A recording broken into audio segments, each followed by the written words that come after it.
যাই, আজ তাড়াতাড়ি একটু জঙ্গলে যাই, আজকে অনেক কাঠ কাটতে হবে। বহুদিন হয়ে গেছে হাতে টাকা পয়সার মুখ দেখি না। আজকে অনেক কষ্ট হলেও বেশি করে কাঠ কাটবো। পয়সার দরকার খুব। এই হলো সুজয় নামে এক গরিব কাঠুরে। সে জঙ্গলের কাঠ কেটেই টাকা পয়সা উপার্জন করে। তার খুবই গরিবানা মতেই দিন যায়। তো এই গাছটা বেশ বড় গাছ, এই গাছটা কাটলে বেশ অনেকটাই কাঠ পাবো। না, আর দেরি করে দরকার নেই, এই গাছটা কাটা শুরু করে দেই।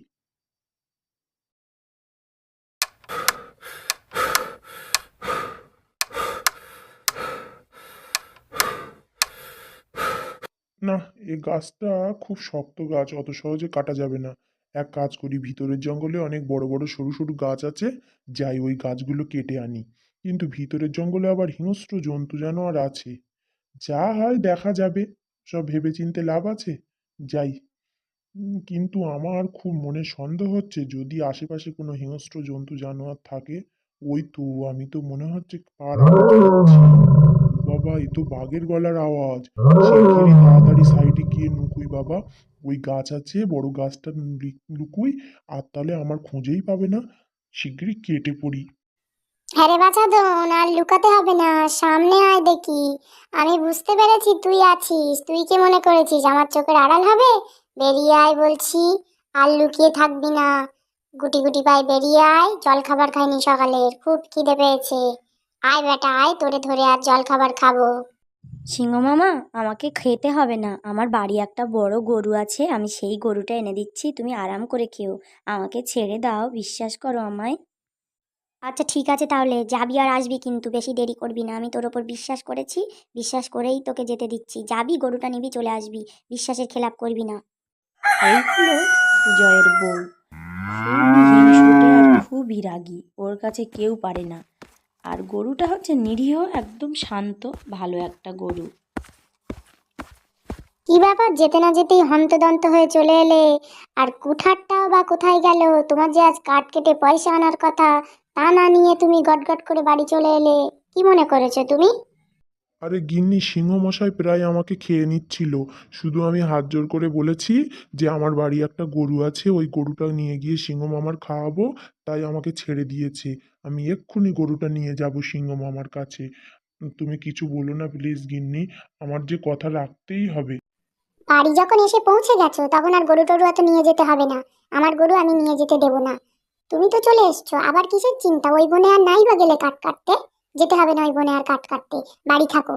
আর গরু দেবে ইচ্ছা খুশি। ও গিন্নি, আমি হচ্ছি কাঠুরে, কোনোদিন ভুল করে যদি ওই বনে ঢুকে পড়ি, তাহলে আমার যে প্রাণ যাবে। আর আমি এক কথার মানুষ, কাউকে কথা দিয়ে যে আমি ফেলতে পারি না গিন্নি। তুমি প্লিজ গরুটা দিয়ে দাও, আমি যাই। মহেশের জন্য আমারও তো কষ্ট হয়। শোনো, তুমি নিজে যাও গিয়ে তাও ভালো, মহেশ তাও দুটো দুধ দেয়। আমি মহেশের দুধ বিক্রি করে পয়সা পাবো। তুমি কি দাও শুনি? নিজে তো ইনকাম করতেই পারো না। যেতে হয় তুমি সিংহর মুখে, যাও গে যাও। আমার গরু আমি দেবো না, ওই গরুর দুধ বেচে আমি পয়সা আয় করবো কোনি, তোমার কোনো প্রয়োজন নেই। এমন কথা তুমি বলতে পারলে হে গিন্নি? তোমার কাছে একটা গরুর থেকে স্বামীর মূল্য কম? এ কি গিন্নি, আমি তোমার কাছে এতই মূল্যহীন? ছি ছি। ও গিন্নিমা, দাদাবাবু তো ঠিক কথা বলেছে, আমি একটা গরু, আমি কদিনই বা বাঁচবো। আমাকে দিয়ে আসুক না বাঘের মুখে। দাদাবাবুকে তুমি যেতে বলো না গিন্নি, আমি যে দাদাবাবুকে বড্ড ভালোবাসি। আমি যাচ্ছি, ও দাদাবাবু তুমি আমাকে নিয়ে চলো। এই মহেশ শোন, তুই বেশি মাস্টারি মারতে আসবি না, গরু গরুর মতো থাকবি, আমি ডিসাইড করব কি হবে আর না হবে। এই সংসারের গিন্নি হচ্ছি আমি। ওই অকম্মা দাদাবাবুটাই যাক, একদম তুই যাবি না। তোর দুধ বেচে কত পয়সা পাবো তুই জানিস? বেশি লেকচার মারতে এসেছিস এখানে। বেশি কথা বলবি না, যা তুই গোয়ালে যা। আর এই না গিন্নি, আর কিছু শুনতে হবে না আমার। সিংহের মুখে আমি যাচ্ছি। আমি মানুষকে হোক পশুকে হোক, কাউকে কথা দিয়ে আমি কথার খেলাপ করি না, সেটা আমার সততার মধ্যে পড়ে না। আমি চলে যাচ্ছি মহেশ। তুই সুখে থাকিস। আর একটু বেশি করে দুধ দিস, তোর বৌদির খুব পয়সার প্রয়োজন। পয়সা নিয়েই ও থাকুক। এই বলেই লোকটি সিংহের মুখের খাবার হবে বলে আবার ফিরে গেল সেই জঙ্গলে। সত্যি কি আজব ব্যাপার না? এই পৃথিবীতে এখনও এরকম সৎ মানুষ আছে যে নিজে চলে যায় সিংহের মুখের খাবার হতে? না, নিশ্চয়ই আসে। কি করুন জীবন আমার, হ্যাঁ। এই পৃথিবীতে একটা মাত্র বউ আমার, সেই আমার বলছে সিংহের মুখে যেতে। যাই হোক, কই এসে তো গিয়েছি, সিংহ মামাকে তো দেখছি না। একবার ডেকেই দেখি। ডাকবো, ভয়ও লাগছে। থাক, ডাকি। সিংহ মামা, সিংহ মামা, কই আপনি? এই দেখুন আমি চলে এসেছি। বাইরে আসুন, দেখুন। হ্যাঁ রে, তুই এসেছিস? আমি তো মনে করেছি তুই হয়তো আসবি না, পালিয়ে যাবি।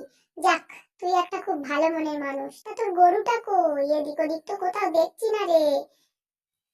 মহারাজ আমাকে ক্ষমা করে দেবেন। আমি গরু আনতে পারিনি। গরুটা আমার বউয়ের গরু, দেয়নি। বলেছে আমি নিজে যেন আপনার মুখের খাবার হই, তাও গরুকেও দেয়নি। আপনি আমাকে গ্রহণ করুন। আমি গরুর কথা বলে খুব অপরাধ করেছি, আপনি ক্ষমা করে দেন। না রে, তোর ব্যবহারে আমি খুব খুশি হয়েছি।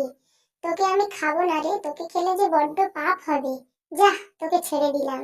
আপনাকে যে আমি কি বলে ধন্যবাদ দেবো মহারাজ জানি না, এই জন্য বলেই মহারাজ। মহারাজ মহারাজই হয়, সে মানুষ হোক আর পশু হোক। সত্যি আপনি ধন্য, ধন্য আপনি। আপনার মতো মহারাজ এই ত্রিভুবনে আছে কি সন্দেহ। আমি চাই সারা জীবন আপনার কৃতজ্ঞতা বজায় রাখতে। আপনি যে আমার কি উপকার আজ করেছেন আমি জীবনেও তা ভুলবো না। শোন শোন, অত ক্ষমা টমা চাইতে হবে না, বাড়ি যা। আর হ্যাঁ, তোর বউ কিন্তু সহজ মানুষ না, যা ভাবলাম। তুই বাড়ি যাবি, গিয়ে খুব টাইটে রাখবি, কিন্তু ওরা সহজে ছেড়ে দিলে হবে না। সিংহের মুখে পাঠানো, আর সিংহের সাথে বন্ধু করে এসেছি।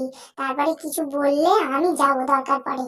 খুব পেয়েছে না আমার বন্ধুর সঙ্গে মস্তানি করা। আমি যাচ্ছি, তুই চিন্তা করিস না, আর গিয়ে সবসময় টাইটে হেঁটে রাখ।